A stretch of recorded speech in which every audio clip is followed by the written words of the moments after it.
বলছি রাহুল দা, হ্যাঁ বলো। তোমার দোকানে কি কি খাবার রেখেছো আজকে?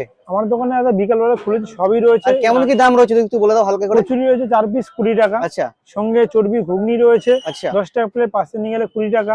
ডিম টোস্ট আছে 25 টাকা, ডিম সেদ্ধ 10 টাকা, ডিমের মামলেট 10 টাকা, ডিমের পোচ 10 টাকা, হাত তুলি রয়েছে 3 পিস 10 টাকা। আর বলছি তোমার দোকানে বেশ কিছু ভিডিও দেখলাম, কিন্তু ভিডিওতে ভালো করে অ্যাড্রেস দেখলাম না, অ্যাড্রেসটা একটু বলে দাও না দাদা। অ্যাড্রেসটা এই যে পেছনে রয়েছে শান্তিপুর স্টেশন, ঠিক আচ্ছা, স্টেশন থেকে বেরিয়ে এই যে গোল পার্ক হচ্ছে, গোল পার্কের পাশে আমার মানে দোকান। শান্তিপুর একদম মেন জায়গা থেকে বেরিয়ে, তাই তো? একদম স্টেশন থেকে বেরিয়ে, স্টেশনে তুমি একবার দেখিয়ে দাও। আচ্ছা, এই যে পেছনে এই কিন্তু রয়েছে স্টেশন, এই যে স্টেশন থেকে বেরিয়েই বেরিয়ে এসে একদম আমার এই যে দোকান। রাহুলদার দোকান। হ্যাঁ, এই একদম সোজা, এই যে খুব যে মোটামুটি দাদা সকালে কখন থেকে পাওয়া যাবে তোমাকে? সকালে 9টার পর থেকে খাবার স্টার্ট, দুপুরবেলা 2 থেকে 3 ঘন্টা বন্ধ করে স্নান খাওয়া দাওয়ার ব্যবস্থা থাকে। আচ্ছা, দিয়ে আবার 4টে থেকে 4:30টার মধ্যে দোকান খুলে যায়, রাতে 10টা অবধি দোকান চলে। বাহ।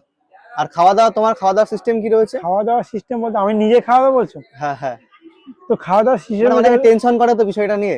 খাওয়া দাওয়ার সিস্টেম বলতে আমি সকালে আসি 8:30টার দিকে, 2টো থেকে বন্ধ করে বাড়ি যাই। ওই দুপুরে 2টো থেকে তোমার 4টে 4:30টার দিকে আমি দোকানে আসি। ওই টাইমটা খাওয়া স্নান করে রেস্ট নিয়ে বিকেলে আইটেম নিয়ে আবার দোকানে 4:30 থেকে দোকানে চলে আসি।